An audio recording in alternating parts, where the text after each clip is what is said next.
It's interesting just looking at the United States, and when you look into demographics and history, and there's people that you can look at, and you're like, it's going to be tough for them to make it and do well. You can look at how someone, like their household growing up, or different struggles that they've gone through. All that to say, you two both individually have quite a story. And then for you to, I think it's easy for us to come to church, to see a family, see a healthy family, someone who's been married 18 years, has family, has a successful business, and think, oh, well, they must have had some things handed to them, or there must have been something just to give you a step up. And there was, his name was Jesus, but he came pretty late after in your lives. You guys had lived some years before that. So I want to let's start. Cameron, we'll start with you. What was home life like growing up? Let's just a little bit. Were you guys walking with the Lord? Were you not? All of that. Yeah. Thank you. Yeah. Thank you guys for having us. We're super excited just to be here and share and hopefully bless you guys. I didn't grow up a Christian. We actually grew up Catholic. So we used to go to church on Sunday and just kind of do what they said to do, stand up, sit down, memorize this prayer over and over and over again. Never really had a relationship with Jesus, so I did that. My dad was in sales, so he would travel a lot, so I was just kind of at home with my mom. I have a brother and a sister. I'm the oldest of three, so. But that was kind of home life for me, growing up Catholic. I actually went and did the whole, it was called CCD. It was like once a week you'd go to class, and ended up getting confirmed as a Catholic when I was in 10th grade. And for any Catholics or former Catholics in here, so we were talking about this earlier. We believe there are absolutely faithful Catholics that we're going to party with in heaven and all that. But the process you're talking about, it's no joke. Because I started it, I didn't go as far as you. Yeah, it was more education focused. And you're talking years and years of doing that, yeah? Oh yeah, since I was born, got baptized. Obviously I don't remember it, but you know.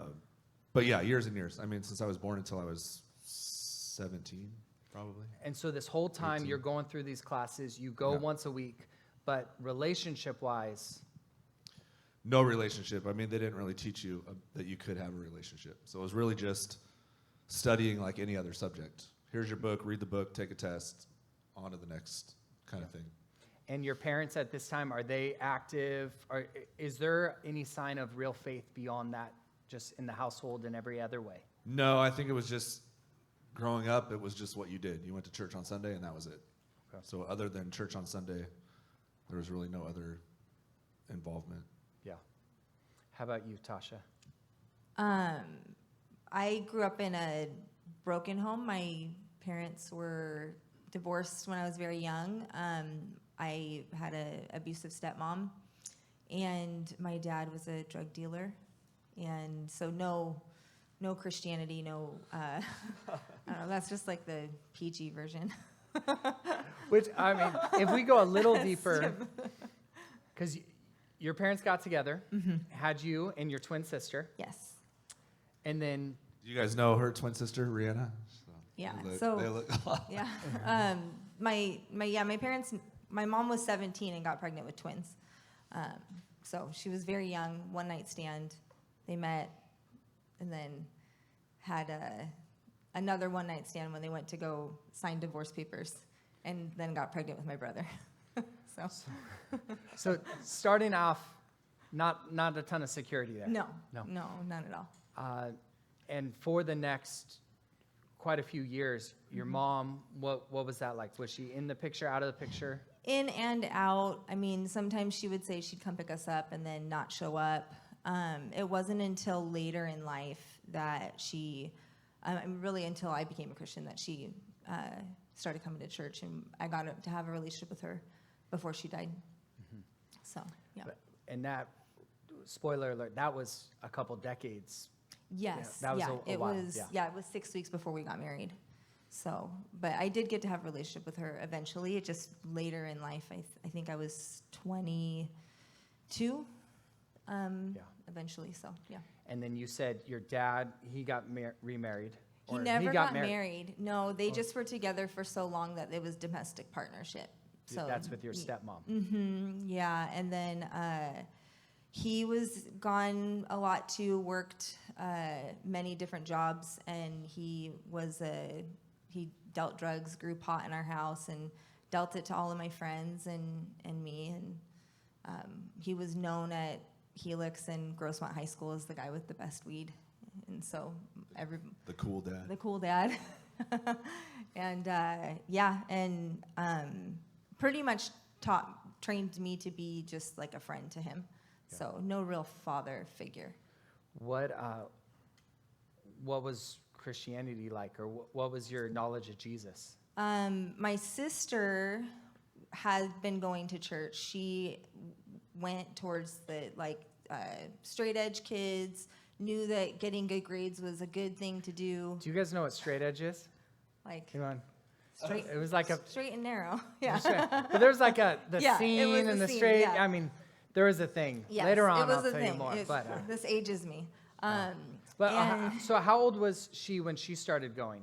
Probably, she had never did anything wrong from young. My dad taught me how to do drugs when I was 9, 10 years old. And my sister always never wanted anything to do with it. So she started going to church in junior high-ish and then full-blown in high school. Okay. Yeah. So for you, you saw that, but you didn't Yeah. go? No, my dad looked down upon it, and I really did think that my sister was crazy. I thought, you're nuts. So everything she talked about to me sounded like a cult. It sounded weird.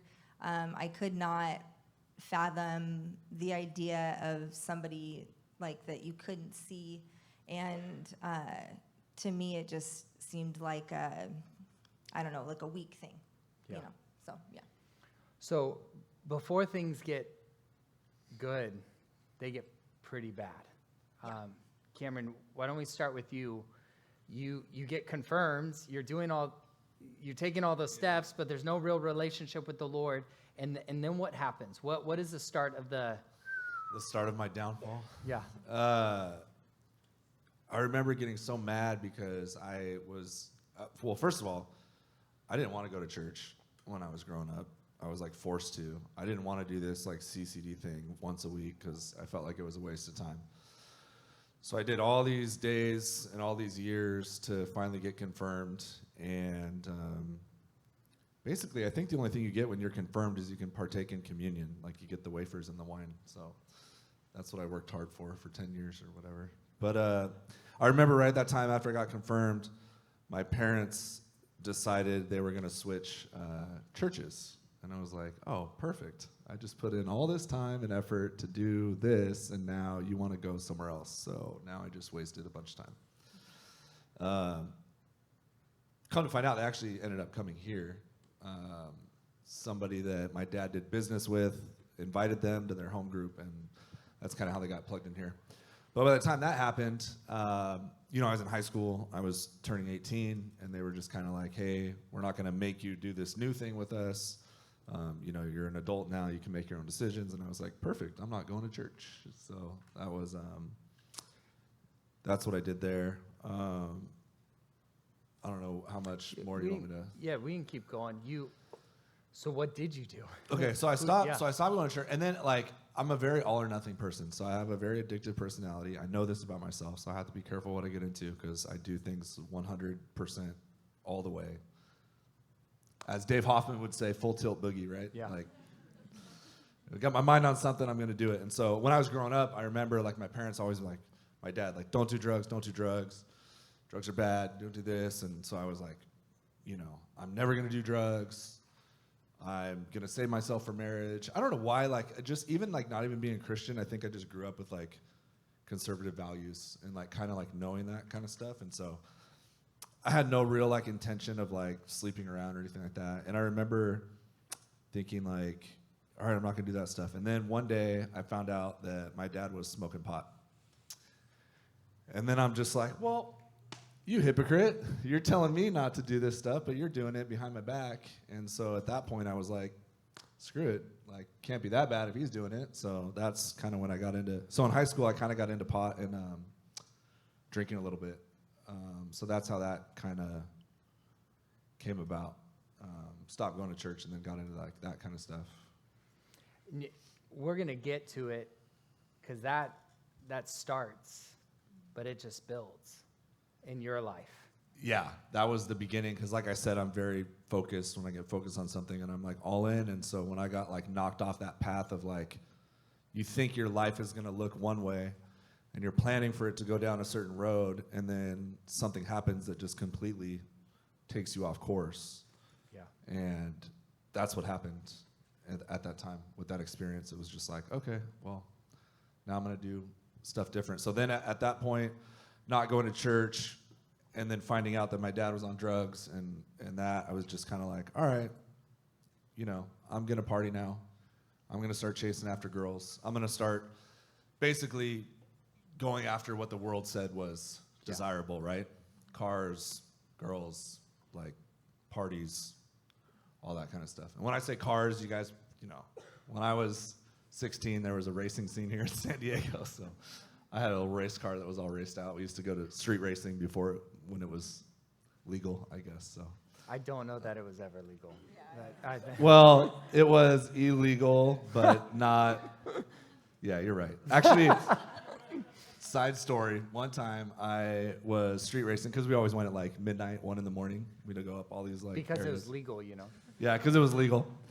So, but one time, this is when I was, I think, 18 or 19, and my girlfriend was like 17, 16 maybe? I don't know. 15 maybe? No, I'm just kidding. I got pulled over for an illegal U-turn, and she got busted for curfew. And so they took her away and had to call her mom at like 2 a.m. That didn't go over very well. Yeah, I imagine. So we're going to pause there, but this scene escalates. You just get into that scene more and more. Now, Tasha, something pivoted in your life when you were about 16, 17. Your dad and your stepmom split. Yeah, so my dad left. He kind of just took off. He took a job somewhere and took off.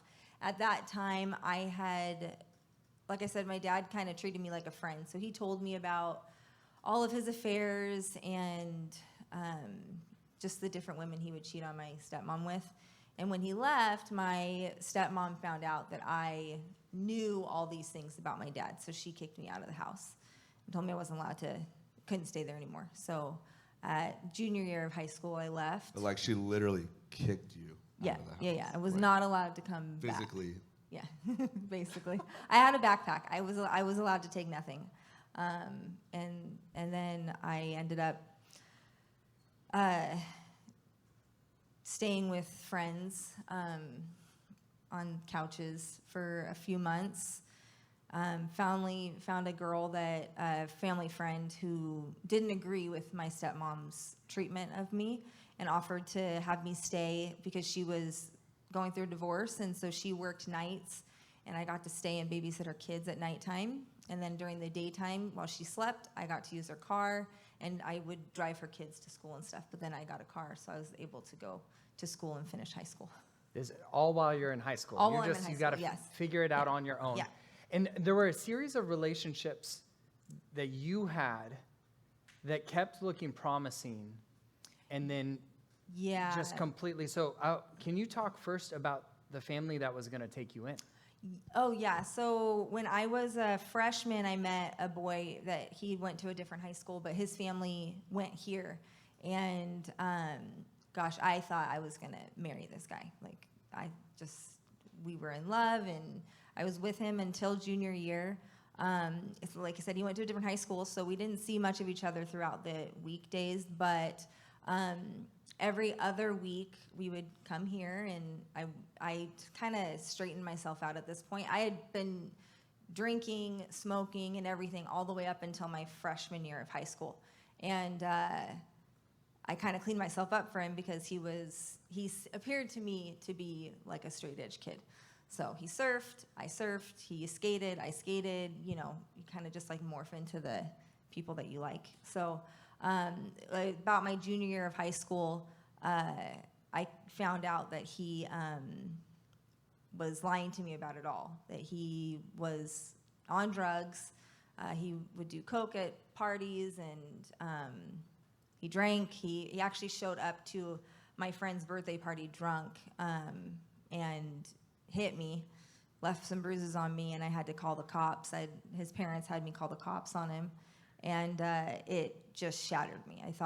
I really thought I was going to marry him and marry into this wonderful family, and within a night, it was gone. And then a few weeks later is when I left my house. Was that before or after your best friend? That was before. Oh, yeah. Yeah, because well, I wasn't implying that one, but it's interesting, the timeline, Tasha, because you have this rough family life. Your dad's in and out. He's doing drugs. He's sleeping around. Stepmom, it's not like stepmom is this picture perfect. She was pretty abusive as well.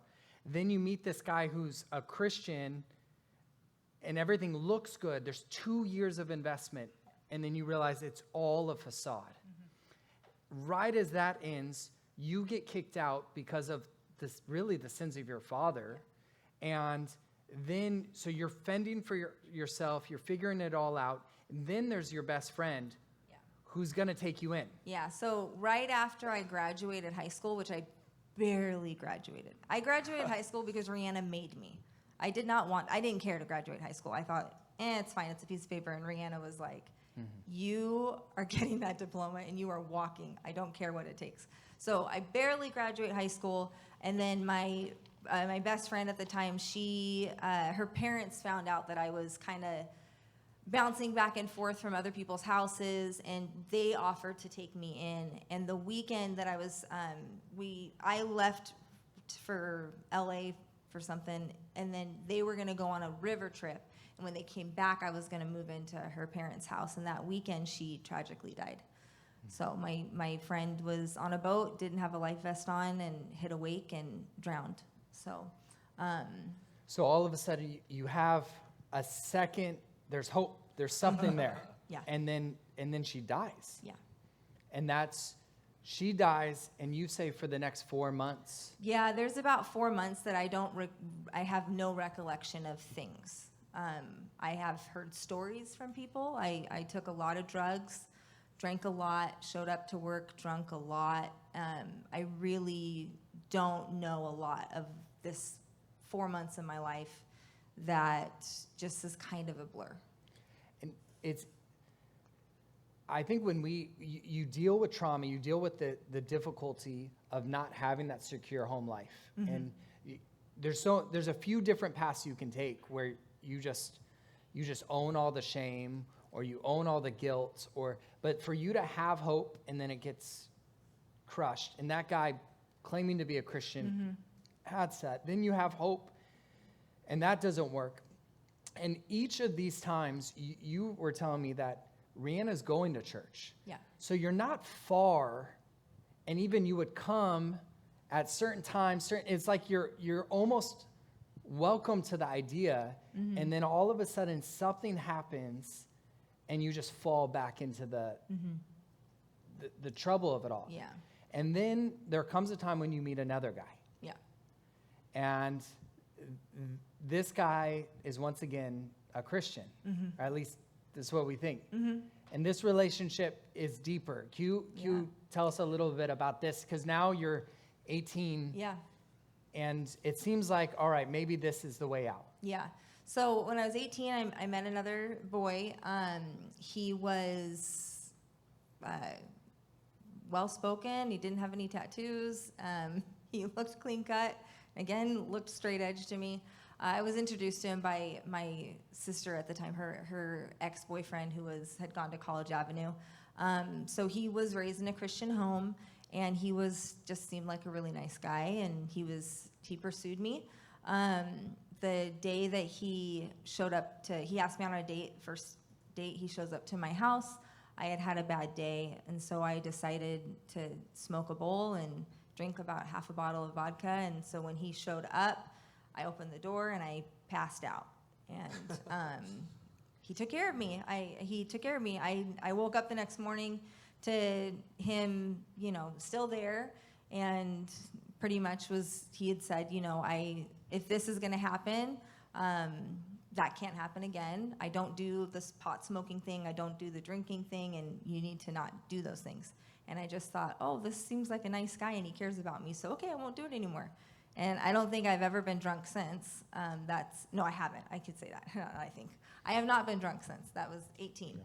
So by the time I hit 21, I was like not into the take my ID out and go do things. And I had never smoked pot again after that.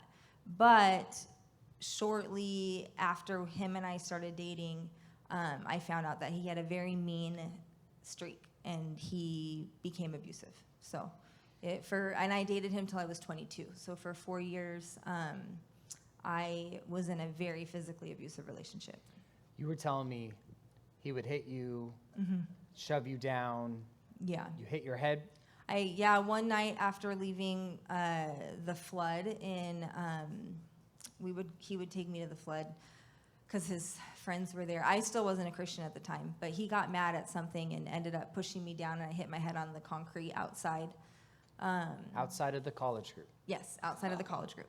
If you guys ever do that, here, we're gonna have some words. Yeah, it wasn't pretty. But one of the things I had forgot to mention, when I met him, he was a virgin, and I at the time was very promiscuous and thought that saving yourself for marriage was a joke. I made fun of him for it, and ultimately convinced him to sleep with me. So I think in turn, I thought for a while that his mean streak came from me taking this from him. Yeah. So I justified it in my head for years. And so there's a few different things happening there, because once again, you find this guy that seems to be good. He's a Christian. He's going to church, and yet he's not walking it out. Yeah. And eventually, he's very much not walking it out. Yeah. At the same time, there's a shame because you rubbed off him, and then are you stuck with him, or like all of that? Yeah, so he would use Bible verses. I didn't know anything about Christianity, so he would say things like, women are supposed to submit, and I would say, well, I don't know if that sounds about right. Like, my sister's been doing this Christian thing for a while, and she's not dumb. She's pretty smart. And he would just use the Word of God to manipulate me, and so I took a Bible from a hotel room. Technically, I stole it. At the time, they're for free, that. But I took it and decided that I was going to read it so I could argue him. So I'd had something to stand on. I knew nothing about what he would say to me, and so I wanted a leg to stand on. So I would read the Bible so I could argue back with him and kind of show him, like, no, that's not right. It says this too.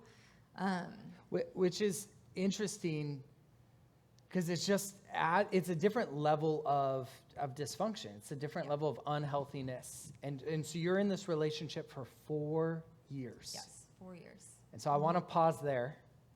And Cameron, go back to your story, because you're at a place where you're drinking, you're partying, you're smoking. And that thing, when you're doing that, you just maintain the exact same amount of drugs, not going deeper, or it doesn't actually work that way.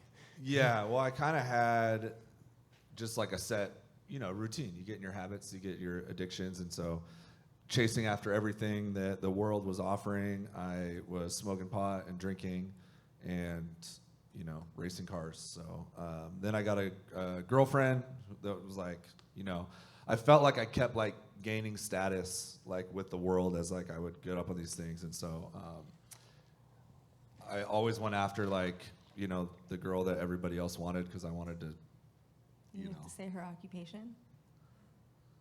I wasn't going to bring it up, but she was a stripper. Okay, there you go. So you didn't tell me that earlier. Yeah, so I didn't tell you that earlier. So, but that's like, like if you're like worldly and you can, grab a stripper, like that's like, you made it, right? So I was like, I met this stripper in my car. She had the same car, so we just, whatever. So made it my goal to get with this girl. And so, and she was obviously, she kind of introduced me actually. It's funny that I actually didn't even think about that, so it's probably good this got brought up. She actually introduced me to some other drugs, because in the strip club scene, there's obviously drugs and alcohol in that scene. And so we got pretty serious. We ended up living together. So we were living together for a while at her grandparents' house, actually in Rancho Bernardo. And the drinking and smoking, and then she kind of introduced me to like ecstasy. And so we do that sometimes. And so that kind of started my path down, like getting into heavier stuff. And then I was living with her, and then I had one other best friend, Brian, who was like if I wasn't with my girlfriend, I was with him. Like that's like where I was. I wasn't living at home anymore. I had left. And so those were like my two people.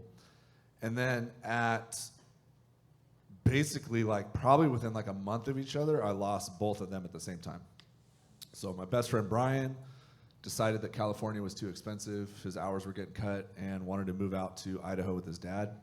And then my girlfriend was getting tired of the drinking and drugs and stuff. And so she broke up with me. And because I was living with her, I couldn't stay there, so I left. And so there was a short period of time where I was kind of just living out of my car, you know, homeless, not like totally homeless, but like pretty much like parking my car in parking lots, and too prideful to go home, too prideful to call my parents for help at that time. You know, I didn't want to go home. I didn't want to face them. I just wanted to do things on my own. And then met some druggy friends, you know, just to kind of mask the pain of losing my two best friends at the same time, and started getting into heavier stuff for a while with them. I mean, to the point where, so I got into like cocaine. I got into like pretty much anything, like whatever would like numb the pain. I was doing like painkillers and pills, and I mean anything. To fund that, you started breaking into things? Yeah, so then it just kind of went downhill from there, because, you know, it started out with like the cocaine and the other drugs, but those are expensive.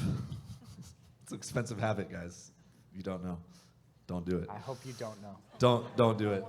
But yeah, then I met some drug buddies, and then it got into the point where there was this one girl that I was hanging out with, and she was in an apartment complex, and she's like, hey, come over here. She was crazy, but she had like mapped out everybody's schedules and knew how to break into the manager's office. And so we broke into the manager's office and got like 3 keys to 3 different units, and went inside and like stole a bunch of stuff and went to the pawn shop for drug money. I still feel bad about that. Got a guy's credit card and was just using it for gas for a while, because I knew the zip code, because I knew where I stole it from. It's interesting, your two testimonies. Like, Cameron, you're like suburban family. Dad has sales job. Mm-hmm. Went to got confirmed in the Catholic Church. Yeah. At 16, on the straight and narrow, and then you find yourself breaking into homes to fund a drug habit. Breaking into homes to fund a drug habit, and then that's when I found out about crystal meth, actually, because that was like the cheapest drug you can get, and the high lasted the longest. And so being on a budget, because you don't have money and a job, you know, I had a construction job for a while, and ended up getting fired because I got caught doing lines of cocaine before work in the truck out front. So once I lost my job, then I was just trying to find ways to get money. It's just all consuming. All consuming, all or nothing. It's my personality. It's like, I don't do things halfway. We got it for the sake of time. If we're going to do drugs, let's go break into people's houses and get money. For the sake of time, we got to move on. But here's the truth. We spent 45 minutes earlier, we passed over quite a bit, you know, and especially with your story, Tasha, because just that there's a lot there when you don't have family at home, and there's just so much dysfunction. And then at 16, you have to figure it out on your own, and there's the hardness of your heart, in not only because of what's done, but now you have to fend for yourself. Now you have to figure it out. You're on your own. So the process of, I just have to work. I have to do this, and then why not also party and do drugs and numb all of that in dudes and all of that. So you guys are both, you arrived at the positions you're at very differently, but just finding yourselves broken, in and out of relationships, abusing narcotics and drinking, and at this low spot. But the Lord had something for you both. So, Tasha, you're on the phone with your sister, who's a missionary in Romania at this time. So you're in this abusive relationship of 4 years, not walking with the Lord. Your sister's a missionary, which I just feel like in a way is like, she might as well be a nun. Like in our mind, like she's doing it. Yeah. And you're on the phone and your abusive boyfriend's working with you. Yeah. You got him a job. Yeah, I got him a job. Don't do that. Don't do that. Don't work with. And so he knows you're on the phone with your sister in Romania. Mm-hmm. It costs a ton of money because it used to, like I used to have to like time the conversations we'd have with my grandma in Detroit because it cost so much. You had to pay by minutes. Yeah, it was back in the 90s, but this was 2003. Yeah, 2000-ish. Yeah.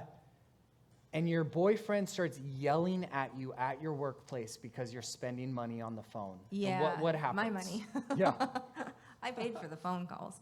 But he was just cussing and yelling and getting so mad that I would be wasting, it was my money, but he took my money from me a lot. So, and my sister's on the other line, and she's just praying.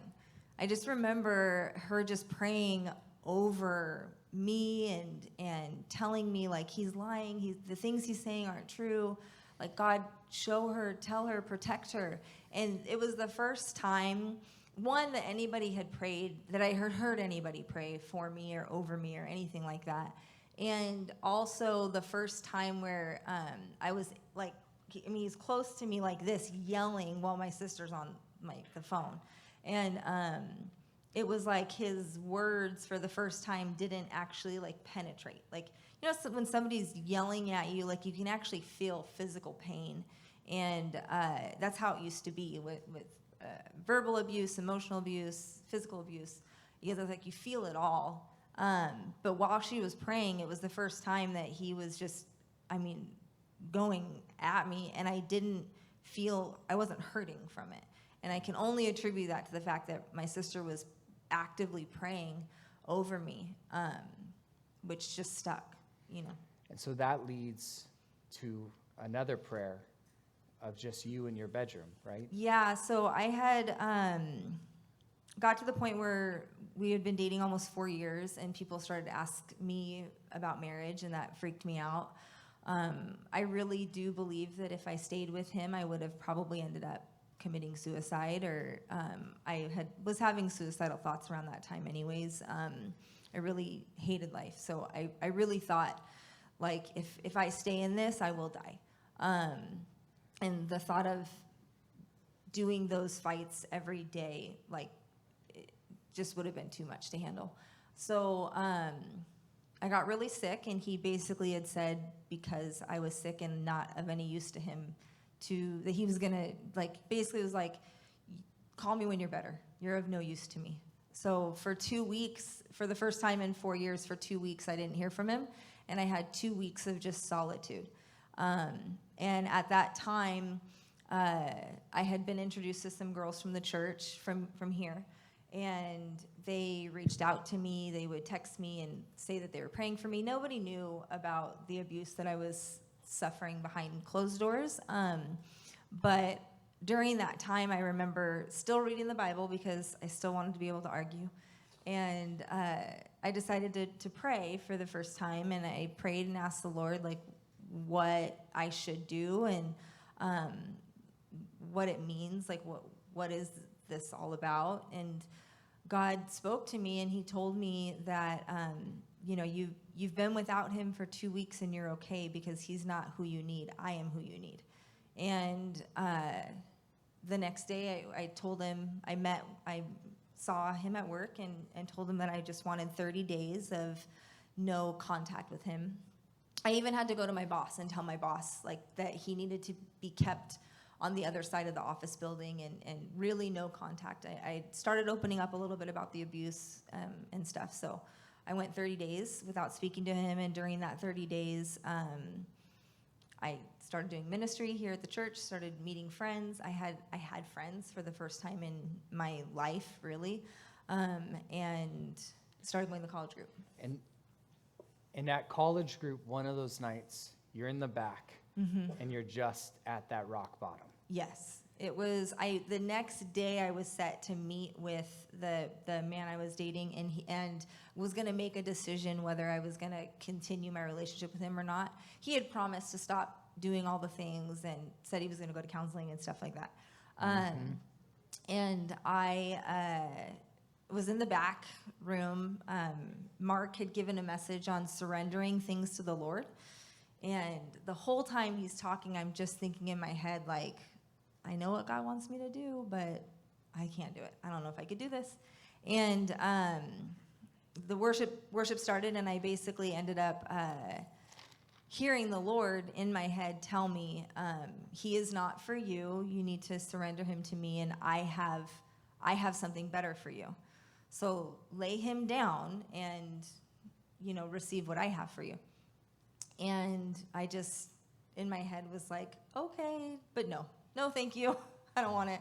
It seems too weird. I can't do it. I can't do it. I deserve, like what I kept saying to the Lord was, I deserve everything that I get. I did awful things in my youth, and I took this thing from him. I deserve his everything. He is this way because of me. And a friend had come up to me and was like, hey, can I pray for you? She had no idea anything that was going on. And she started praying for me, and she said, the Lord wants you to, and then word for word said exactly what God had said to me in my head. And I just was like, what? He told me that, and I said no. So I told her, I said no to him. And she was like, oh, yeah, no, he really wants you to know this, because, And so I opened up to her. She basically was, I had to symbolically come to the altar and lay him down. And I did. I went up and I got prayer, and I gave him to the Lord. And it was really cool to be able to break up with him and still tangibly and physically feel protected. I wasn't scared of getting hurt. I remember while I was breaking up with him, I could hear the Lord telling me what he was lying to me about. So he would say things like, you think you're going to get a Christian husband, no man's going to want you. You're used. I know everything about you. And once a man knows you, he's not going to want you. And then I would hear the Lord say, that's a lie, don't believe it. And so then I would tell him, no, God just told me you're lying. So it's crazy to me. You're going through so much, and it's like the Lord is like, you aren't going to get away. Yeah. That God has a plan for you. And so, but then here you're in the back of the room. We're at young adults. This was years ago. And the Lord's calling you to let go of this guy, to surrender. And you're like, no, I can't do it. I deserve it. And for some of you in this room, I think about the lies that you believe have a similar stranglehold. But you know they're lies. You know they're wrong, but there's something that's like, I deserve it. I did it. I earned it. I whatever. Yeah. And the Lord's like, nope, let it go. Yeah. And so not only is the Lord persistent, but then the community there. And you were telling me this young lady, it's cool. So our stories, you guys have a few years on me, but not very many. So I know a bunch of the people that they're talking about. And I know this, I did ministry with this girl that went back, and the community there. She prayed for you. She encouraged you to go forward. She stayed with you that night. Yeah. And then while you're breaking up with this dude, you were surrounded by Christians who were there to support you. And that's what community is about. And I think about this. You had no one growing up. in a way that no one deserves. And then you get plugged in here and you have, I mean, it's a bunch of young adults, like no offense, but it's not like we're like powerhouses of wisdom and strength and muscle and stuff, but they're there for you Yeah. at that time. Oh, yeah. Yeah. It was like very much so the first time that I felt carried. Yeah. Now, are you guys doing all right? We got to figure out how Cameron gets saved because he does love Jesus now. And then I want to figure out how you come together. And so we're going to try to go quick. So stick with us. But so you're low of the low, living out of your car, on drugs. You try to go clean and you make it a little bit on your own, but then you fail again and you can't do it. And you call your parents. Let's pick it up from there. So I think at this time I had actually moved back home. But my parents were so happy. They knew all the things. I think they knew most of the stuff that was going on. So they were just so happy that I came back home that they just kind of let me alone. So I was still doing drugs and stuff, and they were just letting me be, basically. And so at that point, I had hit rock bottom. Thankfully, thank God that my crystal meth and hard stuff was only a 3-month period, because that stuff is horrible. It messes you up. But I remember basically sitting in my car with nothing. I had lost everything. I had no money. I had no job. I literally had nothing. And I remember thinking something's got to change. I have to change. I don't want my life to be like this anymore. And I remember telling myself I'm going to quit on my own. I'm going to quit smoking cigarettes. I'm going to quit smoking pot. I'm going to quit doing meth. I'm going to stop all these things. So I stopped. I literally stopped for a week, maybe 2 at most. And then my best friend who moved to Idaho, his brother came down from Santa Barbara for the weekend and had me pick him up at the train station. I was too weak to tell him anything. And of course he had pot, and he's like, hey dude, let's smoke. And so we ended up smoking. So then I'm high, and then I thought we were gonna hang out. We didn't hang out. He's like, hey, drop me off. So then I dropped him off. So then I'm sitting in my car high by myself on a Saturday night, and I'm like, I can't do this anymore. I need help. Yeah. I can't do this on my own. So I called my parents, told them I wanted to go to church with them. I don't know why I said that. I did. So I went to church, and then that day, somebody was up giving their testimony of everything they struggled with, and it literally felt like they were talking to me, they were telling my story, and I was like, oh my gosh. And then at church service, they were singing I Surrender, the worship song, and I just started crying. At the end of service, I was crying. And they do the normal altar call stuff, stand up, we'll pray for you, kneel down, we'll leave you alone. And I'm kneeling down because nobody talked to me. I was embarrassed, I'm crying. So I'm kneeling down, and my dad tells John Hoffman, I don't know if you guys know John Hoffman, but my dad tells John Hoffman, go pray for Cameron, go pray for Cameron. And John's like, no, he's kneeling down. I'm going to leave him alone. He's like, no, you don't understand. He just went up. So John gets me. He's like, what's going on? I'm like, man, I need new friends. I need new friends. I got to start over. I got to figure this out. And so John goes, okay, let's pray. So what John didn't know was my brother's friend that was my drug buddy, we used to hang out all the time, his nickname was Old Man. We used to call him Old Man. Hey, what's up, Old? What's up, Old Man? Because he just looked old. Probably from all the drug abuse or maybe just bad genetics, but we just always called him Old Man, even though he was younger than me. It was just a thing. And so John Hoffman starts praying for me, and he's praying for God to keep the old man out of my life. And I'm like, how? There's no other explanation other than God that he's praying to keep the old man out of my life when my drug buddy's name is Old Man, even though he was talking about the old man in the Bible, the old self. And so instantly in that moment, I was 100% healed from drugs, alcohol, everything, walked out a completely new person that day. So cool. So you guys, there's so much to their testimony that I love. It's just so cool to see how the Lord's moved in your lives. So Cameron starts coming to church, starts getting plugged in, coming to young adults. You are, after you pray with Lestelle, it's cool. She's cool. She's a good person to say her name in this. But I'm going to say the dude's name, then he'll get beat up. Maybe deservingly so. Anyways, you start coming. You guys end up seeing each other, and your sister Rihanna you would come late because you're working. She's going to save Tasha a seat. So she comes in and she saves you a seat by Cameron because she's trying to this play is matchmaker. so we actually went to middle school together. and then went to different high schools. And Rihanna and my little brother were like boyfriend, girlfriend in 6th grade. So we were like kind of tied together. And then come to find out, her dad was like best friends with my uncle, and she had been going camping with my cousins since she was a little kid. And it was just really weird how we were like intertwined. And so then we partied together. And so then when we saw each other at church, we both were like, what are you doing here? Like, what are you doing here? And that's like how that started. And my sister was so excited to see him because she knew of his past and stuff too. And so when he started coming, she was very much so like, ooh, who would be good for Cameron? And, you know, then her and Erica would, oh, who would Tasha be good with? Especially after I broke up with the bad guy. And then they started scheming to get us together. Matchmaking. So I want to say this. Young adults at that time, because this went into my first season of coming to young adults, people were dating a lot of people. Yes.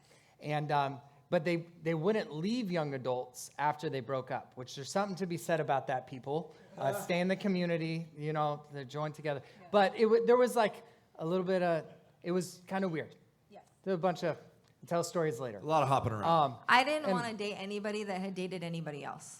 All right, That was like a requirement. And Cameron, you're like, I don't want to play that game. I'm not about, you had played that game. Yeah, I had played that game, and when I got saved, I was like, I didn't want to be near any girls at all because I was weak, and I didn't even want to be in a situation that I couldn't say no to. So I was just avoiding girls for like the first year and just working on myself. I was like volunteering at church. I was doing Higher Ground.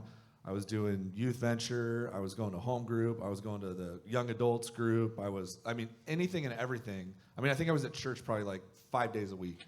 Which is something so good about that. I wanted to, like, at this age, especially if you have other stuff going on, I remember, like, there was a season when I needed to be here that as well because I was trying to break addictions. Yeah, and like I like 5, 6 shut my cell phone off. Again, like all or nothing. I'm like, phone's off. I'm not talking to any of my old friends. Yeah. Like, I need new friends. Well, you served on we served all the weekday nights and even weekend nights because it was like you didn't want to go to a bar. You didn't want to go do, you know, like you were trying to keep Trying to yourself. stay out of trouble. Yeah, you're trying to stay out of trouble. So you guys finally sit down and you're like, are we going to date? And you set some rules, right?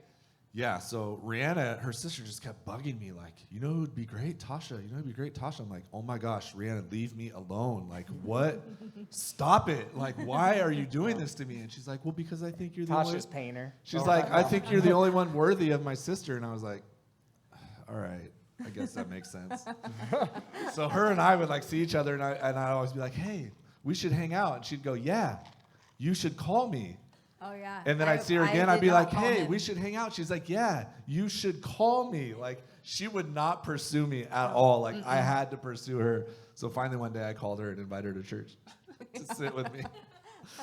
Well, and so you sit down, though, and... So we sit down. So at that point, so this is probably a year after I was saved. I worked on myself for a year, avoided girls at all costs, was in a good place. And then her and I started hanging out, and it got to the point where we were going to start dating. And I was very clear and intentional. Like, at this point, I already did it the wrong way, and I wanted to do it the right way. So I was very intentional. Like, I don't want to be one of those guys that's like bouncing around and dating and dating and dating. Like, I want to get married. I want to do it right. I want to do it God's way. And so when we were like talking to date, I was like, all right, I'm dating for marriage. Like, if you don't think you can marry me, like, break up with me. If I don't think I can marry you, I'm going to break up with you. And no hard feelings. No hard feelings. Like, I was just very, like, I don't care. I'm just laying it all out there, you know, kind of a... And even to the point where he was, like, strict on boundaries. I remember him saying, like, you know, if we cross any boundaries, like, we're breaking up. I'm not, like, we're not doing this back and forth thing. Yeah, I like desired that purity, strict. that pure relationship, because I Just already messed up. straightforward. Yeah, because I already messed up. So Yeah. I was very adamant on like boundaries, curfew, like all that kind of stuff. And I think I didn't say this earlier, but I think for me, it really made me feel like there was no reason for me not to trust him. Like, he was so open and honest, and I really felt like taken care of during like the courting and dating process. Like, I didn't have any reason to not trust what he was saying. Well, part of the intentionality of like the dating part too was like, right, like first date, basically it was like, lay it all out, this is me, strippers, cars, drugs, sex, you know, like, do you still want to date? It's all or nothing. And then she shared her stuff, and she's like, do you still want to date? And I'm like, I think we're good. I had was something, way and that later. caught me off guard a little bit.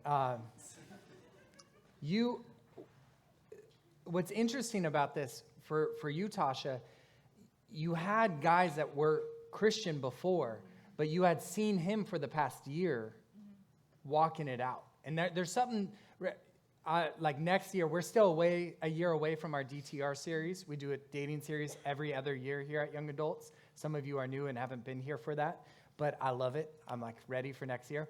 But part of what we say is, when you start dating, you should already have so many of these questions answered. And you saw the legit, you saw the real. And then you sit together, you have the purpose of dating right to seek clarity. Should we get married or not? And you set some clear boundaries. But then you guys do share Yeah, so your past. I normally wouldn't I wouldn't suggest like opening up about like sharing like open book so close, like so new into dating, but a few weeks in, I think like maybe a month or so in, he was going to be in the Times of Trouble book.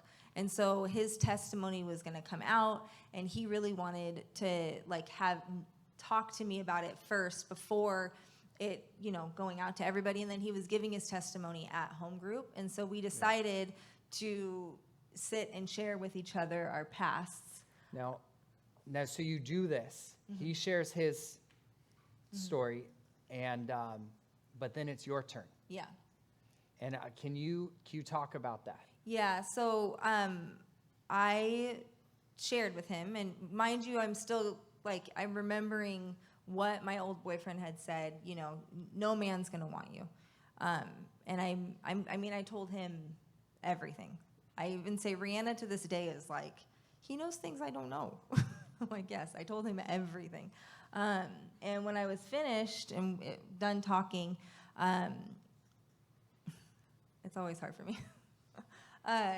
He looked at me and just with everything in him, he said, you are more beautiful to me now than you were before.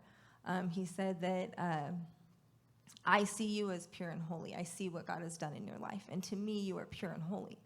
And I remember just thinking like, oh my gosh, this is what God does. This is like, he sees me like this. He sees me as worthy. And I knew at that moment I was going to marry him. I did know that. I really felt, I felt the Lord heal so much hurt. And it was a beautiful moment. Yeah, and I would just add to that there's been testimony after testimony of like what God has done. And there's still so much more to this story. But even on the first date, I remember she even shared that, I hope it's okay that I say this, but she even shared that she might not be able to have kids because she had issues when she was a kid. And I remember like the Lord really like guiding me to like pursue her. And I said, well, you know what? We'll figure that out when we cross that bridge. I feel like the Lord wants me to pursue you and date you. So we're not even going to think about that. We're just going to date. And not thinking about that led us to getting pregnant on the honeymoon. So, I guess the Lord healed that. Yeah. Which, Now we have 4 kids. yeah. Yeah. And the truth is, you guys got married, and it wasn't all like, all right, well, life's just smooth and easy now. No. The Lord continued to show up, Yeah. and do miracles. Yeah. He continued to challenge you and test you, but now that the challenges that you face, not only do you do it together, but you have this testimony and you have these altars that you can look back to of God's faithfulness. Yeah. And they're still refining. There's still all of that, but I say the best is yet to come. yeah, and Always. that's a prayer. Yeah. Yeah, that's what we want. Yeah. But that it is going to take more refining. And Yeah. you guys, I want you to pray for us. And I do want to say this. you two are a tremendous blessing to this church. And if you guys haven't seen it, they've influenced, they've blessed you guys in this room in different ways. And I'm grateful for it. I'm grateful for what you're doing. More so, I'm grateful that the Lord never gave up, never stopped calling, and that you two were faithful to respond to that and let the Lord do that good work in you. And so I'm going to have them pray for you guys. And then we're going to worship. And I pray, I want to do a few songs of worship. We haven't gone over yet, but we're close. But I hope that you hang out with us for a bit and that you press into worship. But I also want, if you need prayer for anything, get prayer. We're gonna have that. But can you pray for the group? Yeah, I'll pray. And I'll just say too that Tasha and I we're planning on hanging out with you guys for the night. So if you guys have questions, we'll be hanging out. So let's pray.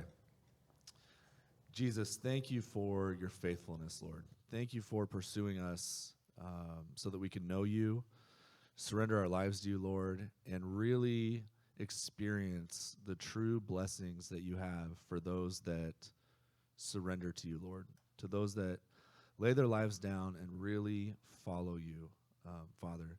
You have time and time again blessed us, surprised us, given us more than we could have ever imagined, not only in each other and ourselves, Lord, but in our family.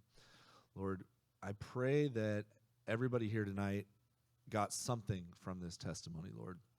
And I pray that you would use that in their lives and that they would use that.